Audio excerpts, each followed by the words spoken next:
আসসালামু আলাইকুম, সবাইকে স্বাগত জানাচ্ছি মেকাজন অনলাইন স্কুলের পক্ষ থেকে। আমি ফয়সাল। তো প্রতিদিনের মতো আজকে আমরা জ্যামিতির একটা বিশেষ পার্ট নিয়ে আলোচনা করতেছি। আমরা ধারাবাহিকভাবে আলোচনা করতেছিলাম স্থানাঙ্ক নিয়ে। তো এই স্থানাঙ্কে আসলে একটা বিন্দুর স্থানাঙ্ক নিয়ে আলোচনা করেছি। তো এই ক্ষেত্রে যদি দুইটা বিন্দু থাকে তাহলে কিভাবে স্থানাঙ্ক নির্ণয় করব। এটা যদি রেফারেন্স একটা অক্ষ ধরি, এক্স অক্ষ এবং ওয়াই অক্ষ থেকে, তাহলে এইখানে যদি একটা বিন্দু থাকে, এইখানে যদি একটা বিন্দু থাকে, তাহলে এদের মধ্যবর্তী যে ডিসটেন্স পাবো, এই ডিসটেন্স আসলে কিভাবে বের করব।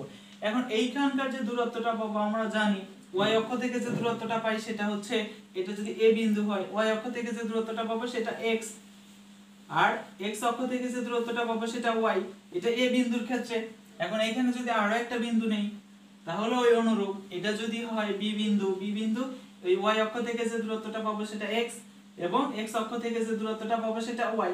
এখন এইখানে প্রশ্ন হলো, এটা একটা বিন্দু, এটা আরেকটা বিন্দু, দুটো আলাদা আলাদা বিন্দু, দুটো আলাদা আলাদা বিন্দুর জন্য স্থানাঙ্ক আলাদা হবে না, x এর ভ্যালুটা আলাদা। তাহলে এইখানে যদি x1 দেই, এটা y1, এটা x2, y2। এখন a এবং b দুটো বিন্দু আমরা পেয়ে গেছি। দুটো বিন্দুর মধ্যবর্তী দূরত্ব আমরা কিভাবে নির্ণয় করব?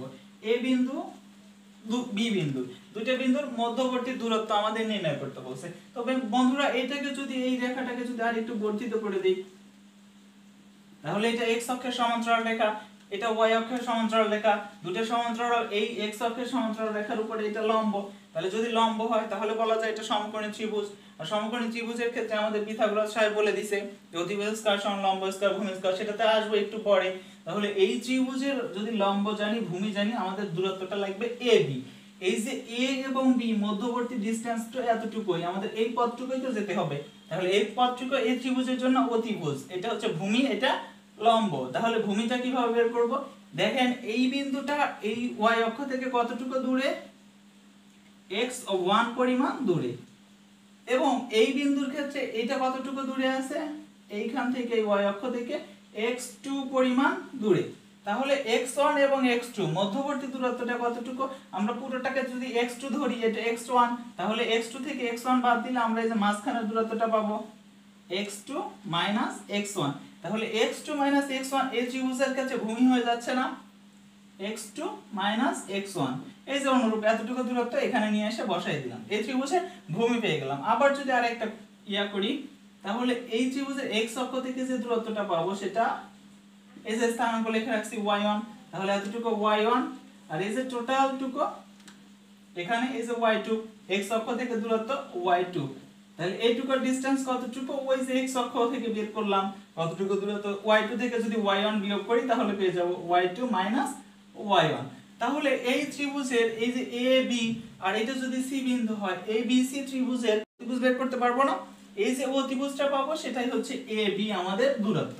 তাহলে হচ্ছে পিথাগোরাসের সূত্র থেকে যদি আমরা যাই, পিথাগোরাস সূত্র হতে অতিভুজ স্কয়ার, আমি শর্ট ফর্ম লিখি, অতিভুজ স্কয়ার সমান লম্ব স্কয়ার প্লাস ভূমি স্কয়ার। এইখানে লম্ব জানি, ভূমি জানি, আমাদের লাগবে অতিভুজ। অতিভুজটা হচ্ছে AB, তাহলে এইটা হচ্ছে AB স্কয়ার, লম্ব হচ্ছে y2 y1 তার হোল স্কয়ার, আর ভূমি x2 x1 x1 স্কয়ার। তাহলে আমাদের লাগবে AB, এটা বর্গ যদি এর পাশে নিয়ে আসি বর্গমূল হয়ে যায় আমরা জানি।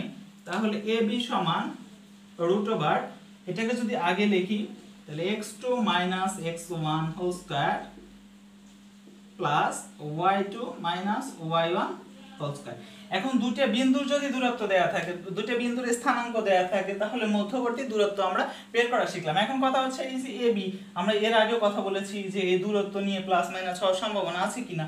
AB একটা নির্দিষ্ট দূরত্ব, এটা যেখানেই হোক না কেন, এটা যদি second quadrant, third quadrant, fourth quadrant, যেখানেই হোক না কেন, AB একটা নির্দিষ্ট দূরত্ব। এই দূরত্ব নেগেটিভ হওয়ার কোনো পসিবিলিটি নাই, তাহলে এখানে প্লাস মাইনাস নিয়ে কোনো সন্দেহ থাকার কথা না। তো বন্ধুরা এতটুকুই ছিল আমাদের দুটি বিন্দুর মধ্যবর্তী দূরত্ব নির্ণয় সূত্র। সূত্রটা কি? এই যে এই ত্রিভুজের দেখো একটু লক্ষ্য করলে আর একটু সহজ হয়ে যায়। এই ত্রিভুজের দুইটা বিন্দুর মধ্যবর্তী, এটা কি, এটাকে বলছি আমরা ভুজ, আর এটা কোটি।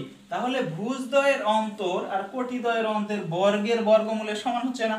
এটা যদি আর একটু সহজ করে যায়, এটা হচ্ছে ভুজ, এটা এই ক্ষেত্রে ভুজ, তাহলে ভুজদ্বয়ের অন্তর মানে কি বিয়োগফল, আর এই যে কোটিদ্বয়ের অন্তর বিয়োগফল তার বর্গমূল। এটাই হচ্ছে আমাদের দুটি বিন্দুর মধ্যবিন্দু, দুটি বিন্দুর মধ্যবর্তী দূরত্ব নির্ণয়ের সূত্র। আমরা দেখলাম আসলে দুটো বিন্দু যদি দেয়া থাকে, এটা এ বিন্দু, এটা বি বিন্দু, এর মধ্যবর্তী দূরত্ব আমরা বের করতে শিখছি।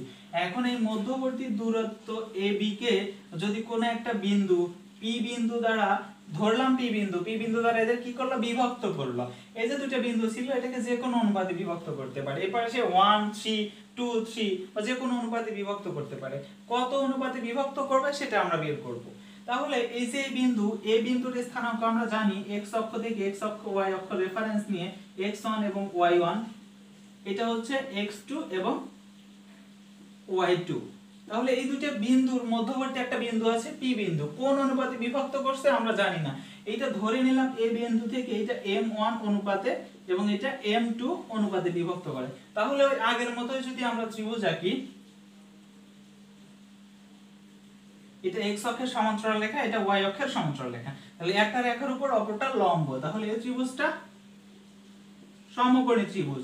সমকোণী ত্রিভুজের ওই যে আগের মতোই আমরা যদি এই লম্বটা বের করি, এটা হচ্ছে আমাদের পুরোটুকু হচ্ছে y, এটা যদি বিন্দু আমরা x y নেই, p বিন্দুর স্থানাঙ্ক x এবং y, তাহলে কি হলো, এই যে এতটুকু y থেকে টোটাল y থেকে যদি y1 বাদ দেই এখানে পাবো, তাহলে y y1 পুরোটুকু ছিল আমাদের y এই p বিন্দু পর্যন্ত, y থেকে y1 বাদ দিলাম, কতটুকু পাইলাম, এই ত্রিভুজের ভূমি। অনুরূপ এই ত্রিভুজের x হচ্ছে এতটুকু, তাহলে x থেকে যদি পুরোটা হচ্ছে x, এতটুকু x1, তাহলে x থেকে যদি x1 বাদ দেই তাহলে x x1, তাহলে এই যে ভূমি পেয়ে গেলাম এই ত্রিভুজের x x1। ত্রিভুজের লম্ব জানি, ভূমি জানি, অতিভুজটা আমরা বের করতে পারবো। এই ত্রিভুজের ক্ষেত্রে অনুরূপ এই ক্ষেত্রে বড় হচ্ছে y2, ছোট হচ্ছে y1, তাহলে বড় থেকে ছোট যদি বাদ দেই y2 y, আর এই ত্রিভুজের এই ক্ষেত্রে হচ্ছে বড় x2, ছোট x, তাহলে x2 x। তাহলে দুটো ত্রিভুজের ক্ষেত্রে আমরা জানি এটা একটা ত্রিভুজ, এটা একটা ত্রিভুজ, সাদৃশ্য ত্রিভুজের ক্ষেত্রে আমরা জানি অনুপাত সব সময় সমান হয়। তো বন্ধুগণ আমাদের লাগবে m1 এবং m2, তাহলে এই m1 এবং m2 আমাদের দরকার। দুটো সাদৃশ্য ত্রিভুজের যদি অতিভুজের তুলনা করি, তাহলে সাদৃশ্য ত্রিভুজের ক্ষেত্রে আমরা জানি দুটো ত্রিভুজের অনুপাত সব সময় সমান হয়। তাহলে m1 ডিভাইডেড m2 যদি করি, এই ত্রিভুজের অতিভুজ এই ত্রিভুজের অতিভুজের যদি তুলনা করি, তাহলে আমরা কার মান বের করব? যদি আমরা এখানে দুটো মান বের করা যায়, একটা x এর একটা y এর, প্রথমে যদি x এরটা নেই তাহলে এই অতিভুজ বা লম্ব, এখানে এটার যদি ভূমি নেই এটারও ভূমি আসবে, তাহলে প্রথম নিচে কার m1, তাহলে এটার ভূমি নিব x x1 divided x2 x। এখন এটাকে যদি r গুণ করে দেই, এটাকে যদি r গুণ করে দেই m1 x2 m1 x equals to m2 x x1 m2। তাহলে আমরা পাইলাম কি r গুণ করে দিয়ে এই ক্যালকুলেশনটা পাইলাম। এই ক্ষেত্রে যদি আমরা একটু পার করে নিয়ে আসি m1 এবং m2 কে, এটা এই পাশে যদি নিয়ে যাই তাহলে m1 x2 এটাকে চেঞ্জ করে এই পাশে নিয়ে আসলাম m2 x1, m1 একই, তাহলে হচ্ছে m2 x m1 x। এই পাশ থেকে আমরা বের করব কি, এই পাশ থেকে যদি m টা কমন নেই, এখান থেকে কিছুই করা যায় না, m1 x2 plus m2 x1 সমান, এখান থেকে x কমন নিলে m1 m2, সরি এখানে প্লাস হবে, প্লাস m2। এখন কার স্থানাঙ্ক পাবো, যদি x টাকে রেখে দেই তাহলে এভাবে দাঁড়ায় m1 x2 plus m2 x1 divided m1 plus m2। তাহলে এই যে x এর স্থানাঙ্ক পাইলাম, তাহলে x কে, এই x এর স্থানাঙ্ককে কোন অনুপাতে বিভক্ত করছে এখান থেকে পাবো। x এর যদি p বিন্দুর স্থানাঙ্ক দেয়া থাকে তাহলে এখান থেকে m1 এবং m2 এর অনুপাত আমরা পেয়ে যাব। অনুরূপ যদি করতে যাই এই m1 এই অতিভুজ দিয়ে, তাহলে m1 ভাগ m2 ইকুয়ালস টু, এবার ভূমি নিয়ে করছি বা লম্ব নিয়ে করব, তাহলে m1 আগে লিখছি, এটা লম্ব আগে y y1 divided y2 y। তাহলে এটা অনুরূপ ওই r গুণ করে যদি দেই তাহলে m1 y2 m1 y সমান m2y মাইনাস m2y1। এটা অনুরূপ আসবে, এটাকে যদি ক্যালকুলেশন করি y সমান m1y2 plus m2y1 divided m1 plus m2। তাহলে এখানে যদি আমাদের দুইটা এই যে অনুপাত দেয়া থাকে, যদি p বিন্দু কতটুকু করে বিভক্ত করে এটা দেয়া থাকে, তাহলে আমরা p বিন্দুর স্থানাঙ্ক পাবো 1। আর দ্বিতীয় হচ্ছে যদি p বিন্দুর স্থানাঙ্ক দেয়া থাকে তাহলে দুইটার অনুপাত আমরা পেয়ে যাব। তো বন্ধুগণ, আমাদের আলোচনার বিষয় আজকে ছিল দুইটা বিন্দুর মধ্যবর্তী দূরত্ব এবং দুইটা বিন্দুকে কোন অন্য একটা বিন্দু কি অনুপাতে বিভক্ত করে সে সম্পর্কে আলোচনা। তো আজকের ক্লাস এ পর্যন্তই। সবাই ভালো থাকো, সুস্থ থাকো এবং আমাদের সাথে থাকো।